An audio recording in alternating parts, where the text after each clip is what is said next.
What if Daenerys was resurrected by the Lord of Light?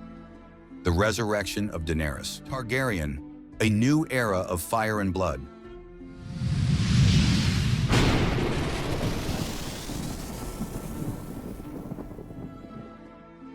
When Jon Snow plunged his dagger into Daenerys Targaryen's heart, he did not just kill a queen, he killed an idea. The breaker of chains, the last true dragon, the woman who reshaped the world through fire and blood, met an end that was shockingly swift, almost cruel in its finality. But was it truly final? Or was her story always meant to rise from the ashes? The question is no longer if Daenerys could return, but how she will. Because in the world of Game of Thrones, death is not always the end. We have seen Beric Dondarrion rise time and again. We have seen the White Walkers command the dead. We have seen Melisandre bring life to where there was none. Daenerys' body was taken by Drogon, her fate left unanswered. And in that mystery lies the foundation of her return. Let us theorize. Drogon had flown for days. His wings beat against the wind, powerful yet desperate. In his claws, he carried the lifeless body of his mother, her skin cold as ice. He didn't know where he was going. He just flew. Instinct, rage, grief. It all consumed him. And then, a temple, in Volantis, waiting for him as if she already knew. A red priestess, Kinarva. She knew what Drogon wanted when he collapsed outside the temple, exhausted, his fire burning low. But he had done what he needed to do. He had brought her here. Why? Did he know something we didn't? Did dragons have a connection to the Lord of Light? Does everything? The priestesses carried Daenerys inside. Her body had already begun to rot. She had been dead for too long. There wasn't much time. Melisandre had resurrected Jon Snow, but she was gone. This time, it would take all of them. The red priests gathered around her body, chanting in High Valyrian. From fire she was born, to fire she shall return. The flames consumed her. Drogon watched from a distance, waiting, hoping. And then, a gasp, a heartbeat. Daenerys Targaryen opened her eyes. Alive. She touched her chest, then feeling the wound that had once ended her life. The memories rushed back. The Iron Throne, the betrayal. Jon Snow's blade. A priestess cloaked her in a robe. She was alive, but something inside her had changed. The dream of the Iron Throne, forever stolen. The love she once had, shattered. She sat in the corner, her hands trembling, her mind racing. She had been given a second chance, and this time, she wouldn't make the same mistakes. Daenerys Targaryen was reborn. Daenerys sat with Kinarva, her body still aching in ways she couldn't describe. She struggled to eat, her flesh decaying, despite the miracle of resurrection. Her mind was sharp, but her body betrayed her. "Why did you bring me back?" Daenerys asked, her voice low. "Well," Kinarva said, placing an amulet on the table. "When a dragon makes demands, is it wise to refuse?" Drogon, perched nearby, let out a low rumble. Kinarva had given her something that had allowed Melisandre to mask her age with youth and beauty. Maybe it would give Daenerys what she needed to not look like an animated corpse. "What is this?" Daenerys asked, picking up the amulet.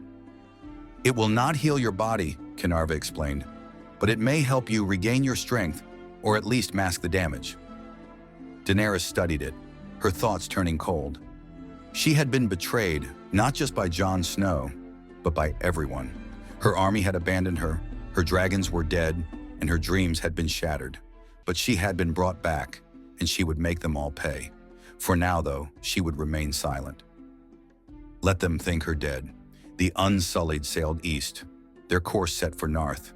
They had no queen, no throne to fight for, only the endless sea before them. Grey Worm, despite his stoic nature, found himself reflecting on the past. He had been a slave, then a soldier, then a general, and despite obvious obstacles in love. And now he was nothing. He had fought for Daenerys, and he had failed her. A roar cut through his thoughts. "Drogon!" Grey Worm's eyes widened in disbelief.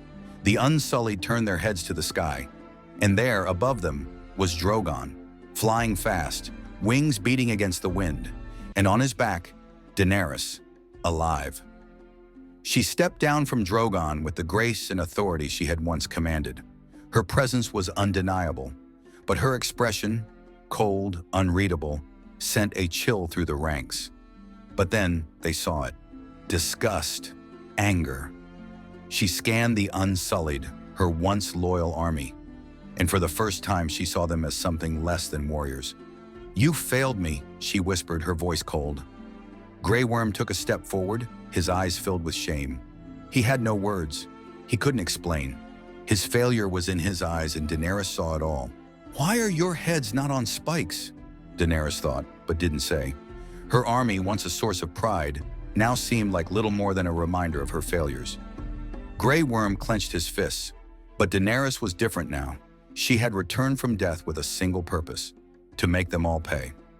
Daenerys Targaryen was never meant to rule peacefully. She was never destined to sit upon a throne built by men who feared her fire. She was fire itself, and fire does not rule. It consumes. She does not return for crowns or castles. She does not come to bargain or beg. She comes for vengeance, and in the end, the realm will burn. Jon's eyes shot open, heart hammering, breath sharp from the remnants of a nightmare. An icy chill crawled up his spine, something beyond the usual dread nagging at him. Like a whisper in the dark, it spoke of danger, of things yet unseen. He tried to shake it off, but the feeling lingered, cold as the night air. The fire crackled, its light flickering over the shadows, the only warmth in the freezing night. Tormund sat beside it, his eyes fixed on the flames, the wild look in his eyes softened by drink. Jon rubbed his eyes, sitting up. Ghost's pale gaze met his, a silent understanding passing between them. Something was wrong. "A bad dream?" Tormund's voice broke the silence, rough like the scrape of steel on stone. "Something like that," Jon muttered, his voice distant, as though his mind was still caught in the grip of whatever dark thing had haunted him. Tormund snorted, tossing back his drink. "Sleep is for the dead." Jon's eyes narrowed, fixed on the fire. His voice dropped, darker than the night itself. "I've already died, remember?" Tormund grinned and threw the last of his drink toward Jon, splashing his face. Jon wiped it off and took a long drink from his own flask. His thoughts remained tangled in the haze of the nightmare as he stared back into the fire, the flames flickering and shifting in strange patterns. And then, there it was. In the glow of the fire, Jon saw it. Someone, a face, familiar yet wrong. Daenerys Targaryen, her form wreathed in shadow and smoke, eyes locked with his, cold as winter itself. Her image flickered, not quite real, but not entirely a dream either. The flames seemed to whisper her name, a memory, a warning. Before he could reach for it, to understand, it vanished, absorbed by the fire's embrace, leaving only the crackling silence behind. Jon's chest tightened, pulse quickening. He stared into the empty flames, heart pounding against his ribs, his mind racing. Tormund's voice broke the stillness, rough with disbelief. "Now I know I'm not that drunk." Daario Naharis sat alone in the palace, the warm glow of sunset casting long shadows across the balcony. Wine rested in his hand, though he barely sipped it. He no longer drank for pleasure. Ruling had tempered him, made him sharper, more disciplined. The city of Meereen had flourished under his guidance. Trade prospered, the people obeyed, and the streets were safer than they had been in years. He had done what Daenerys had left him to do. He had kept the peace, and in doing so, he had almost forgotten what it felt like to be at war. Then he saw the shadow. A great shape passed over the city, blocking out the dying sun for a moment. He froze, his heart hammering. Slowly he rose, stepping toward the edge of the balcony. Below, the people of Meereen gasped and scattered, pointing toward the sky. Drogon. The dragon wheeled above the city, wings outstretched, gliding effortlessly through the air before circling lower, slow and deliberate. Soldiers gathered near the Great Pyramid, gripping their spears with shaking hands. Though none dared move against the beast, Daario hardly breathed. The last time he had seen that dragon, it had carried Daenerys away from the fighting pits, and now it had returned, which meant he forced himself to look beyond the beast, scanning the figures on the ground as Drogon descended near the courtyard. And then he saw her, Daenerys Targaryen. She was not a dream, nor a ghost. She stood as real as the day she left, her silver blonde hair flowing freely in the wind, her gaze sharp as steel. She was still as beautiful as he remembered. though there was something colder about her now, something hardened, unbreakable. The rumors had said she was dead, that she had been slain in Westeros, her armies shattered, her throne stolen before she could even sit upon it. Yet here she was, standing before him once more. Daario's grip on the goblet tightened. He had mourned her. He had believed she was gone forever. And now she simply walked back into his life. They sat across from each other in a dimly lit chamber, but there was no warmth between them. This was not a reunion of lovers. The last time she left, there had been no love in her eyes. That hadn't changed. Finally, she spoke. "I hear the city has done well under you. Ruling suits you." Daario didn't take the compliment. His voice was cold. "I heard you were dead. I mourned. And now you sit before me." "What happened?" Her eyes darkened. "I went to Westeros." A pause. "I conquered the city and was betrayed by a man I thought loved me. But in the end, there were only 3 men who truly cared for me. One died a great Khal, another died defending me, and the third, I left behind in Essos." Daario didn't flinch. "Don't lie to me." His voice was steel. "You didn't come back for love. You want my sword. You want the second sons, the Dothraki who remain.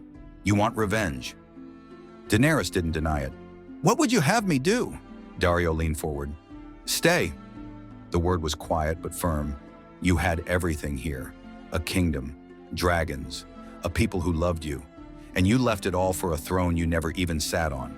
You gambled 3 dragons, the greatest army this world has ever seen, and came back with 1. Her expression didn't change, but her hands tightened slightly on the table. "Just let it go," she said. Daario let out a humorless chuckle. "I never said that." He stood. "There are assassins you could send. There are other ways. But this? It's still about the throne, isn't it?" He exhaled, shaking his head. "Very well. If that's what you want, so be it. But it's without me." His tone was final. "Take the rest of your Dothraki horde. You'll need them." Daenerys said nothing. She simply stood, turned and left, and Daario watched her go. Meanwhile, in King's Landing, the smell of fresh bread and wine fills the air, as Tyrion Lannister contemplates the strange peace that has settled over the realm. But peace is an illusion. Bronn arrives, a letter in hand, his face pale. Now in the war room, all seated. Brienne frowns. "It can't be possible." Tyrion pours himself another glass of wine. "We have seen the dead walk before. Is it so impossible?" And then Bran Stark lifts his gaze. The whispers were right. She is coming. Panic, fear, preparation. Ser Davos mutters, "Send ravens to every lord. We must be ready." But the truth hung in the air, heavy and inescapable, like the scent of wildfire. There is no preparing for Daenerys Targaryen. Tyrion stood by the window, staring out at the Black Sea, goblet in hand. Bronn plucked it from his grasp. "You're not gonna find any solutions in that cup." Tyrion didn't blink. "All my solutions have come from that cup." Bronn scoffed. "Then you'd better come up with a clever one, or we'll all be ash and bone." Tyrion let out a dry laugh. "We've lived longer than most, but being burned alive by a dragon? That's a problem I thought I'd rid myself of." His gaze drifted back to the sea. "Yet here we are." Bronn grinned, half amused, half resigned. "Well, you're definitely fucked. You were her hand, remember? Maybe she'll forget about me." Tyrion turned to face him. If she is hungry for revenge, can anyone really blame her? A cold silence followed. The ravens flew fast, carrying a message that sent ripples of panic across Westeros. In the north, Queen Sansa Stark sat in Winterfell's Great Hall. She had secured the North's independence, but she knew the weight of her decision. She and Daenerys had never seen eye to eye, and now the Dragon Queen had every reason to take that personally. In Storm's End, Gendry Baratheon stood alone, staring at the sigil of his house. He had been legitimized by Daenerys herself. If she truly was returning, where did that leave him? A new prince sat upon the Dornish throne. Dorne had always played the long game, bending without breaking, shifting alliances like sand in the wind. Ellaria Sand had once thrown the Martells behind Daenerys, and she had paid for it with her life. Now Dorne was strong again, patient and quiet. The prince sipped his wine, unmoved. Let the rest of Westeros panic. Dorne would endure, as it always had. On the Iron Islands, Lady Yara Greyjoy stood on the deck of her ship, the salty wind whipping through her hair. She had been one of the first to pledge herself to Daenerys, to fight for her, to believe in her. Even when Jon's betrayal had come, she had questioned it, had gritted her teeth as the realm whispered of madness and mercy. Now she was building her fleet, preparing for a war she could not yet name. But in the silence of the waves, she asked herself, when the time came, whose side would she truly be on? The moonlight bathed the balcony in silver, casting long shadows over Daenerys as she stared into the night sky. She was back where her dreams of conquering Westeros were nothing but a whisper. Memories of triumph and loss, but her thoughts darkened when she recalled Jon Snow's betrayal. The blade that had pierced her, the love that had turned to treachery. A shiver ran down her spine. A voice broke through her thoughts. "You're still here," Daario said calmly. "You gave me a lot to think about." "Did it change your mind?" She didn't answer. Instead, she let out a quiet breath and turned her gaze to the horizon. "You were right. Most people don't get a second chance at life, and I have. I could rule here, live a peaceful life, not gamble Drogon's life in another war." Daario smirked. "There's no trap or weapon that could kill him. Dragons can die," she said, her voice distant. Her fingers tightened on the railing. "But there are questions that must be answered. I lived my life under the rule of others, bound in chains. And when I finally believed I had freed the world, when I sacrificed my dragons, my men, to fight their war, what did I get in return?" She turned to Daario, her eyes burning with resolve. "I was stabbed in the back by the men who claimed I was their queen." She exhaled sharply. "They took everything, and that debt must be paid." Daario sighed, shaking his head. "I knew I wouldn't change your mind." Then with a grin, he added, "So, when do we leave?" Daenerys is surprised. "You don't have to," she said. "Please," he scoffed. "You're going to need a new hand of the queen. And unlike that dwarf, I don't need a barrel of wine to get through the day." Her plan for revenge was falling into place. With a trusted hand, one untainted by Westeros, loyal to her cause, and above all, someone who truly loved her, she could finally rest easy. For the first time in a long while, she knew she could sleep with both eyes closed, no longer fearing the knife in her back. Leave your thoughts in the comments below. Do you think Dany's revenge arc will change the game? Hit that like button if you want part 2 where the real chaos begins. Don't forget to subscribe and turn on notifications so you don't miss the epic twists ahead.